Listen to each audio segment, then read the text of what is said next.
It's been a long time since we've discussed the iconic PlayStation 1 fan translation library on the channel. We've got a lot of catching up to do today, including discussing one of the greatest fan translation projects of 2026, alongside discussing one of the absolute worst. Let's just get straight into it. Squaresoft's PlayStation 1 library needs no introduction. It features all-time classics like Final Fantasy VII, divisive sequels like Chrono Cross, and unconventional, lesser-known games like the title we're discussing today, Racing Lagoon. Released in June 1999, you play as Sho Akazaki, a rookie street racer, as he navigates Yokohama's street racing scene in order to find out the truth behind his past and solve the mystery of the fastest legend. Racing Lagoon takes heavy inspiration from Japan's illegal street racing scene from the 1980s, in a way that's much less grounded than its contemporaries, including Gran Turismo and Tokyo Extreme Racer. Gameplay is split into two portions: a high-speed driving RPG mode, where players must complete missions while racing other drivers, and a Two Warriors battle mode, which is exactly what it says on the tin. Despite the developer's pedigree and Japanese setting, Racing Lagoon has more in common with Grand Theft Auto, both in terms of gameplay and its zany, nostalgic tone, than the average, more serious RPG Squaresoft was known for. This is likely why, despite Final Fantasy putting Squaresoft on the map worldwide, they did not consider Racing Lagoon viable for a localization. The game is also well known for its incredible electronic synth soundtrack, which was composed by Noriko Matsueda and Takehito Iguchi. Racing Lagoon was among Iguchi's earliest works, before he'd go on to produce more famous compositions for games including Final Fantasy X-2, Rhythm Thief and the Emperor's Treasure, and multiple Sonic the Hedgehog games. In November 2021, modder Hilltop Works published a full English patch for Racing Lagoon Online, marking the first time this cult classic Squaresoft RPG became playable in English. In an interview with PC Gamer, Hilltop and other members of the 8-person strong team shared some insights from the patch's development. Despite the game's Japanese setting, Racing Lagoon was a linguistic challenge because many of its monologues, dialogues and screen words were written in a fictional English accent called Lagoon Go. Moreover, due to Racing Lagoon's heavy exploration of Japanese tuna culture, Hilltop needed an automotive consultant. Sid88 joined the project to fulfill this role, although he eventually became a translator himself. Fun little side note, in the same interview, Hilltop publicly expressed a desire to not only become a full-time fan translator, but also work with companies officially to localize a PlayStation 1 game, a dream that ultimately became reality in 2025 with Milano's Oddjob collection. Racing Lagoon is a game deeply embedded within both the time it was made and the Japanese subculture it took inspiration from. This, alongside its relative obscurity, is why I doubt Square Enix will ever return to Racing Lagoon, but if they ever did, it would likely be via an HD remaster akin to Chrono Cross. In the meantime, if you desire to explore Japanese street racing culture in one of Squaresoft's most unique RPGs, this English patch is your only option. When a fan translation for a game you've been waiting for an English patch on for years comes out of nowhere, this news makes your day. This is a feeling that many fan translation and retro gaming fans have felt over the years, and this was how many of us felt, myself included, when Langrisser V, the End of Legends English patch first dropped in June 2026. But soon we were devastated when news broke about how said patch was made, but we'll get to that. Langrisser V, originally released in June 1998 on the Sega Saturn, and then on the PlayStation 1 in January 1999. This strategy RPG is a direct sequel to Langrisser IV, specifically that game's independence path. You play as Sigma-66, a droid who goes on a quest with fellow droid Lambda-52 to learn the truth about the Langrisser and Alhazard legends. They cross paths with other characters including Landius, Rachel and other members of the Langrisser IV cast, and of course, true grid-based army battles, just like the prior titles. Langrisser V is the final game that the original franchise developers, Careersoft, worked on. Therefore, the majority of SRPG fans consider this the last good Langrisser game. Naturally, because an official re-release is unlikely, this iconic game needs an equally iconic fan translation. While Langrisser IV was fan translated back in 2014, Langrisser V didn't receive the same treatment, at least not in-game. A text-based translation by Belgor, originally released many years prior to the Langrisser IV patch, wasn't playable within Langrisser V. However, after Langrisser III was finally patched earlier in 2026, a story for another video, Langrisser V was the only one left. A modder named Neosite took the tools Cyboria X made for Langrisser III to program his all-new translation of Langrisser V into the game. Buried in the translation notes, Neosite confirms he worked with Opus 4.8, Fable 5 and, oh for fuck's sakes, ChatGPT 5.5. In other words, the first ever fan translation for Langrisser V, taking place almost 30 years after the game released in Japan, is absolutely shit. Moreover, Neosite openly admits to quote-unquote burning a lot of tokens on the AI prompts required for this patch. He didn't even proofread or make major adjustments to said text, aside from keeping English terminology consistent with previous games, while using Belgore's translation as an outline. He also doesn't know Japanese, nor seemingly care about the socio-political and environmental issues with AI. I'm not going to mince words here, this patch is AI slop, and it's frankly disgusting that Langrisser V's legacy outside of Japan is tainted with this shit.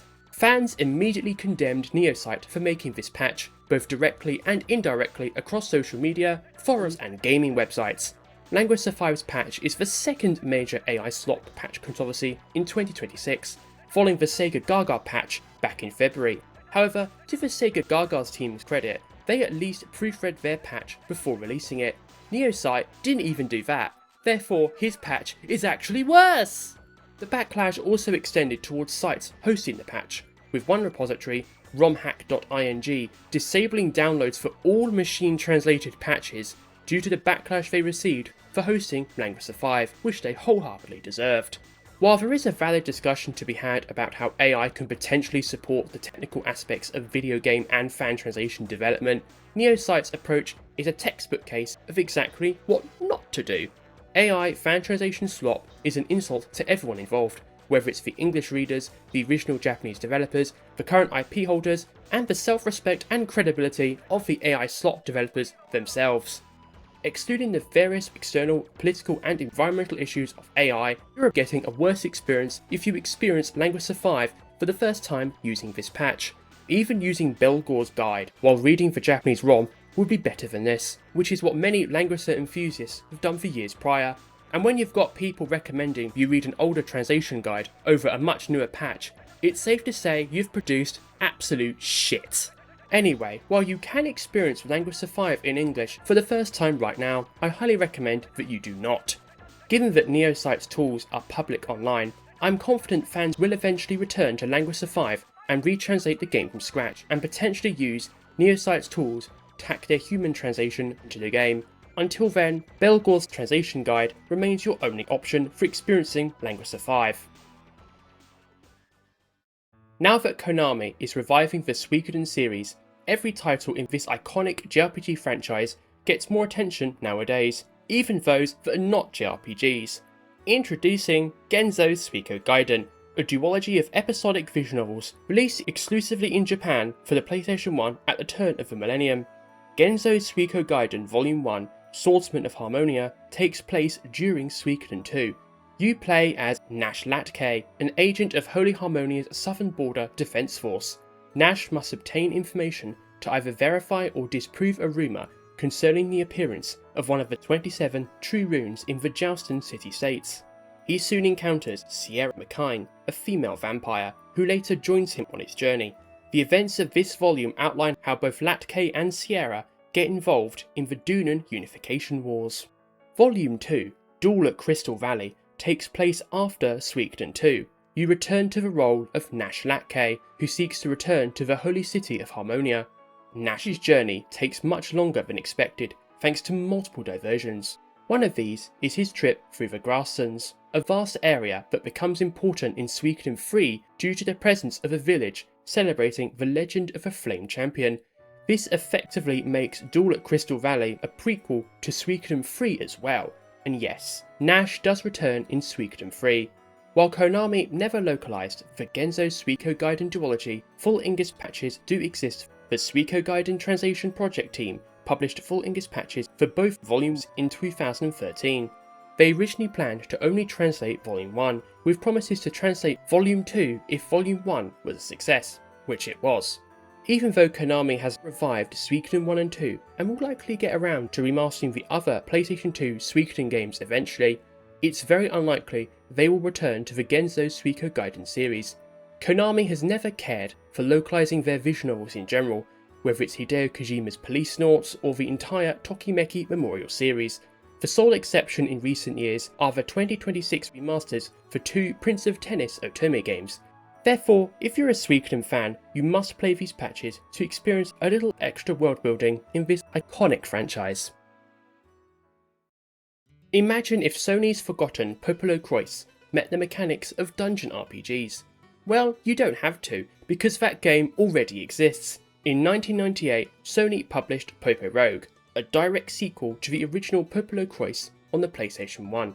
Set 2 years after PopoRogue, Prince Pietro is pulled into a shadowy dream world and must work to restore the kingdom to normal while finding his way back home. Roguelike elements featured in PopoRogue include randomly generated dungeons and the ability to recruit mercenaries to join you in turn-based combat. While there are over 20 characters Pietro can recruit, only 2 can join him in battle at any one time. However, he can send other mercenaries on expeditions to collect items. PopoRogue was well received in Japan, just like the original 2 PopoRogue games, including the later PopoRogue II. However, given Sony never localized the other PopoRogue games at the time, it made sense for them to skip PopoRogue as well. The roguelike elements also didn't help given how niche the roguelike genre was back then.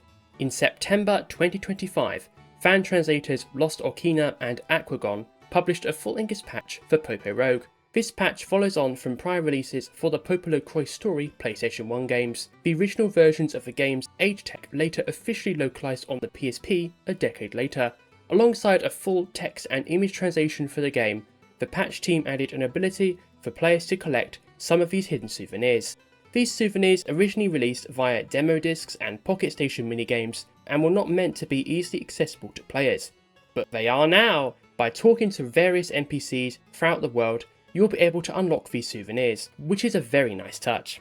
Given that PopoRogue is a niche RPG developed in Japan, and that, like Ratchet & Clank, is an old game that Sony executives think younger gamers will not play, Sony will never revive this title. Therefore, an English localization of PopoRogue is extremely unlikely.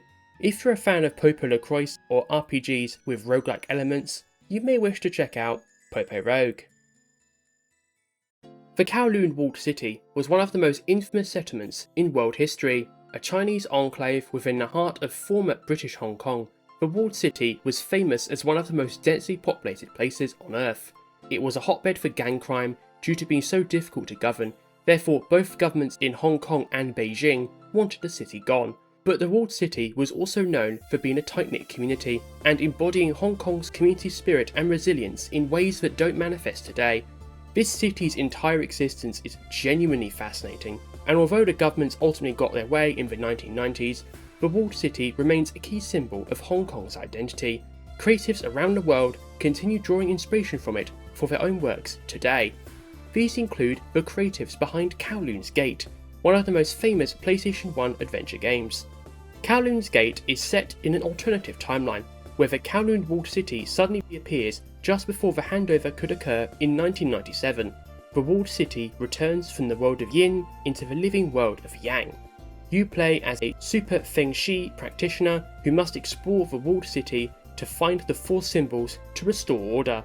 This game is deeply rooted in Chinese mythology, and it really shows. Kowloon's Gate was developed by a team of creatives not originally from the games industry, having taken inspiration from sources including the photo book City of Darkness, Life in Kowloon Walled City.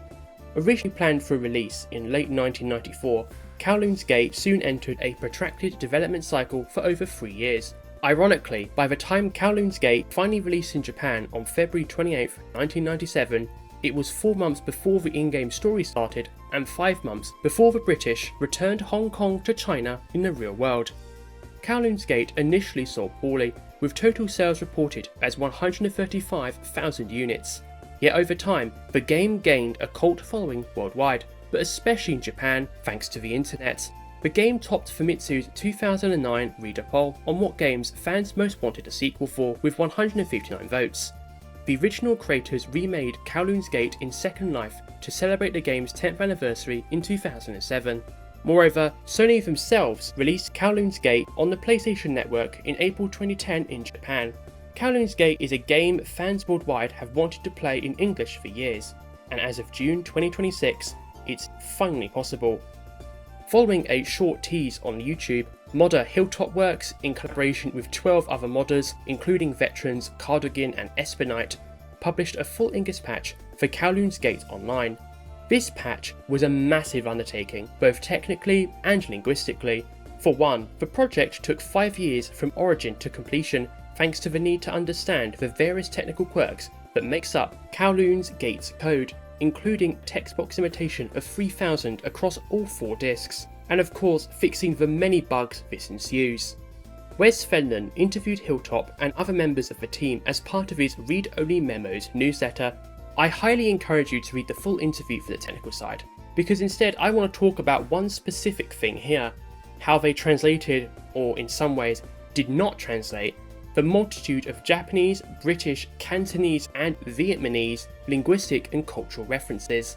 One of the collaborators, a user named DK, was born in Hong Kong, is fluent in both Mandarin and Cantonese, alongside having valuable local knowledge of Hong Kong itself. His knowledge was critical to ensuring Hong Kong was portrayed as accurately as possible, reflecting the hundreds of hours the original developers put into developing Kowloon's Gate back in the 1990s. In the interview, when discussing his contributions, DK gave the following comment: "It was easier for me as a speaker of Cantonese and Mandarin to tell which dialect the devs meant to use when they put the katakana in the game. My local knowledge of Hong Kong also helped in recognising some of the landmarks that the devs referenced. There is a dungeon named Chatakoto, with the katakana pronunciation Chatakoto given.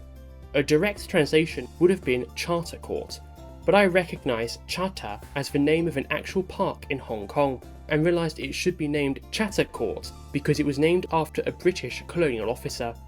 More generally, translating the game's Cantonese into English could be a hurdle to those not familiar with Hong Kong. Cantonese has at least 2 major romanization schemes academically, but you'd almost never encounter them in the wild. Instead, what you see as English translations of names in Hong Kong is often haphazard, almost pigeon-like.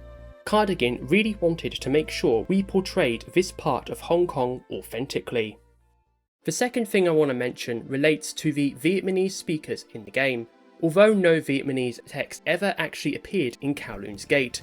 Instead, the words "speaking Vietnamese" were usually written out in Japanese instead. Therefore, the team recruited 2 Vietnamese-speaking volunteers, Neutronoid and Ninkinton, to translate the audio and provide support in programming Vietnamese text into the game. An English translation of this dialogue is available in the game's README, but if you're playing the game without knowing this transcript, you are experiencing these sections of Kowloon's Gate the way the main characters did so back in June 1997, not really understanding what in the world is going on. I gotta say, as a linguist and as someone who's lived abroad surrounded by languages I don't understand, I absolutely love this commitment to detail. Not just because this helps build a more faithful, authentic experience, but also because languages themselves, alongside being around people who mostly speak a different language, are surreal and fascinating. It's truly hard to capture these feelings in fiction, whether it's fan translations or all new original works, unless you've personally lived it for yourself.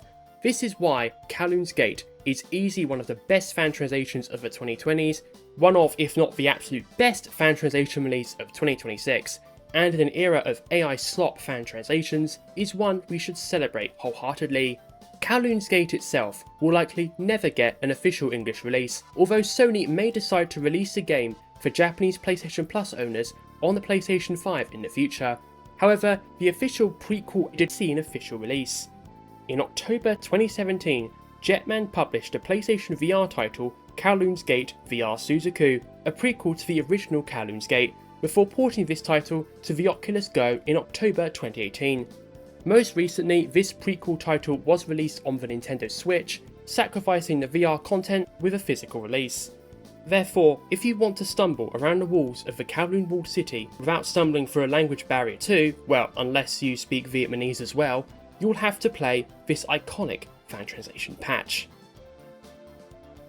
And that's going to do it for today's video. Have you played any of the patches in this video? Do let us know down in the comments below. I personally really want to play Kowloon's Gate and Racing Lagoon at some point because they both look absolutely incredible and will also tide me over until somebody translates Langrisser V properly. Speaking of playing through a fan translation, I've recently done this for Langrisser I and I've already made a video on it available on the channel which you can watch via the link below. Finally, please like, comment, subscribe, algorithm boosting stuff, etc. Also, please consider becoming a channel member or patron if you can afford to and want to do so. Thank you so much everybody, have a lovely day, bye bye.